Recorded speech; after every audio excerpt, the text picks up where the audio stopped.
Hi, everyone. Happy Saturday. So, Allison F. is here to talk with David Paul Zimmer uh, for our Jazz for Justice Meet the Artist. We are only 1 week away from Jazz for Justice, and we wanted to introduce you to some of the artists that will be performing. This year's event is completely virtual and would be held online Saturday, November 14th from 8 p.m. to 10 p.m. Central Time. And there's going to be many ways that you can access it. If you live in West Florida, you can listen to the program on WWF 88.1 FM or watch on Cox Channel 4, Channel 1004 HD, Spectrum Channel 98, Mediacom Channel 98, and AT&T UVerse Channel 99.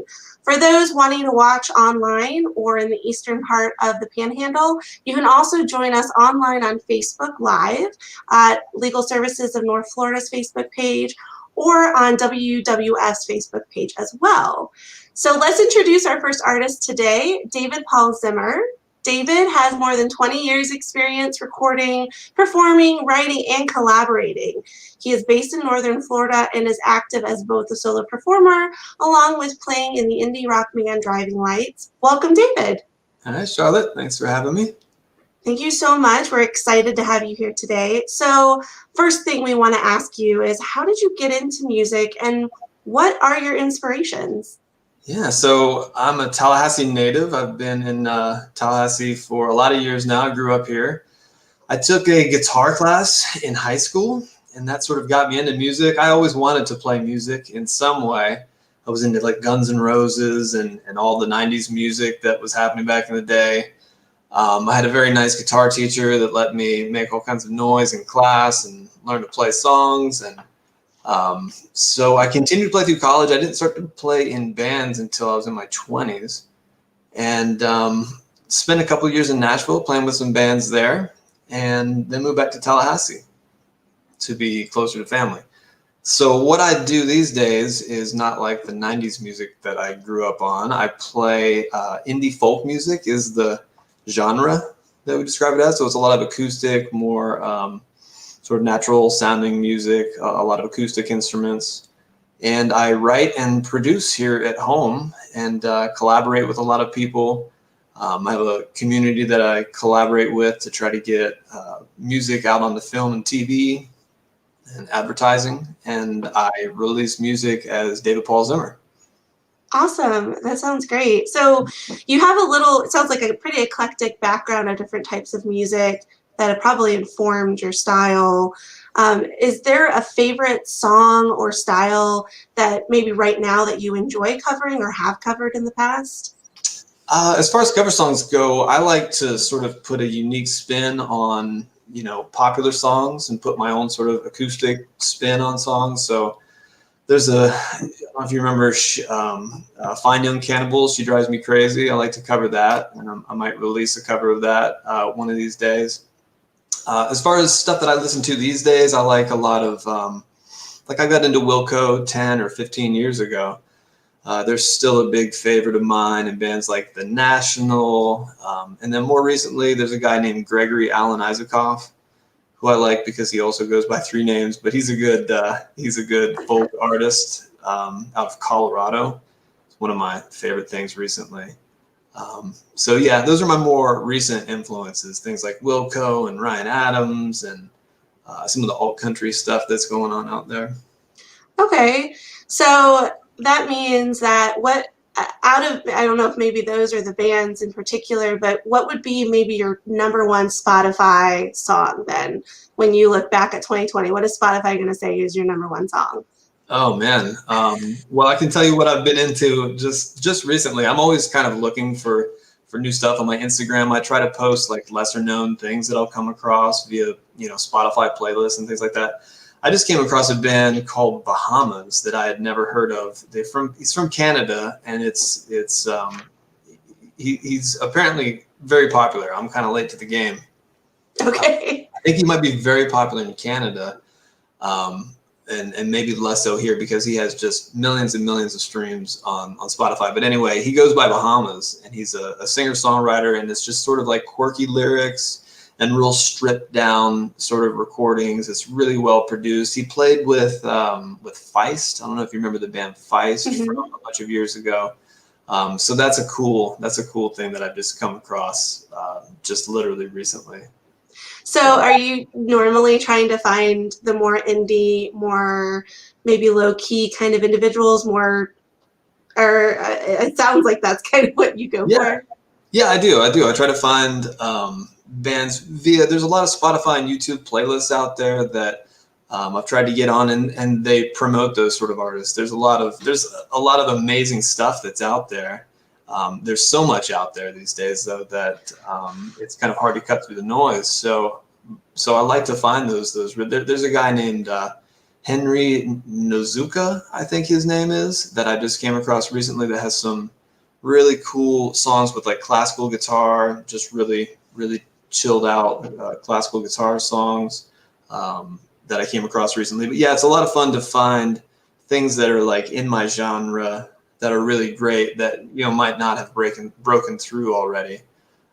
There's another band called Hollow Coves that I really like, and you'll see them played a lot on these sort of indie folk playlists. They're another favorite of mine.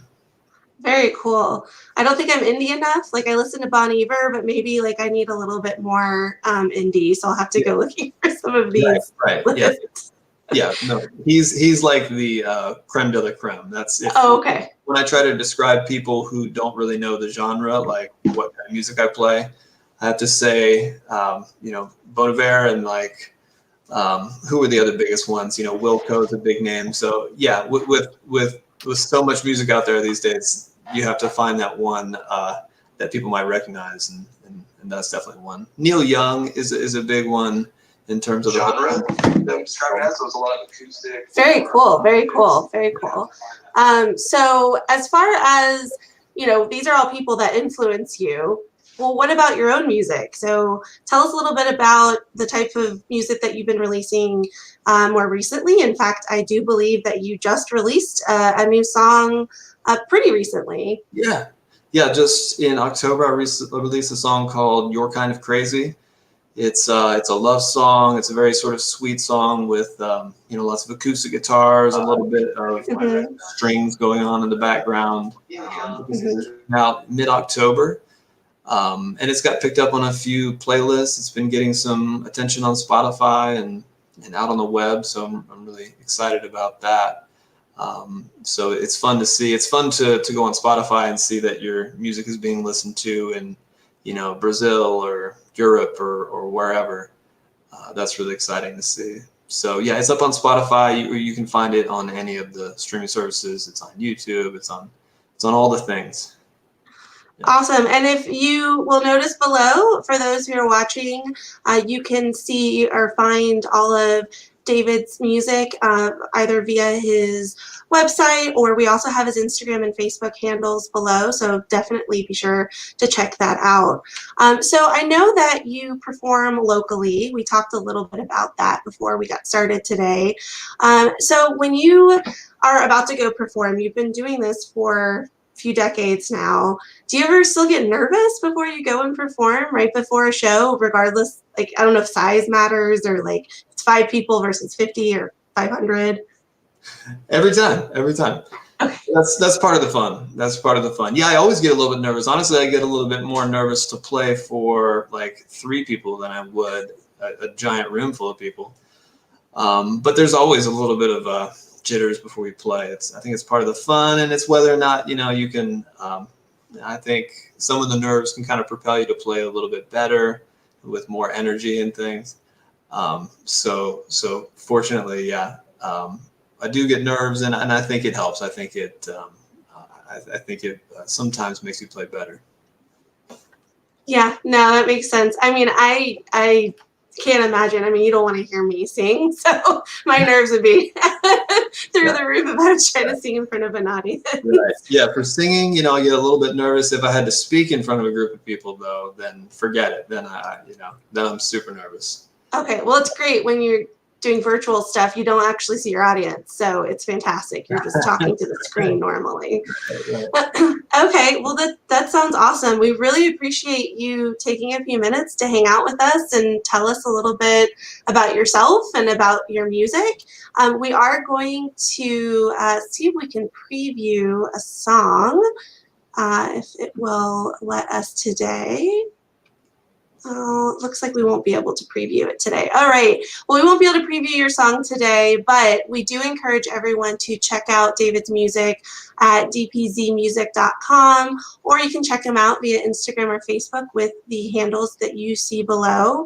And also, don't forget to check him out on November 14th. We will be online via Facebook Live like we are right now, so you can check us out and you can check out his music then as well. Again, it'll be 8 p.m. to 10 p.m. Central Time. You can check out more information at jazzforjustice.org. Thank you again, David, and we can't wait to see you next Saturday. I appreciate it. Thank you for everything that you guys are doing too, for promoting music and for everything that LSNF does. I really appreciate it. Thanks for having me. Thanks.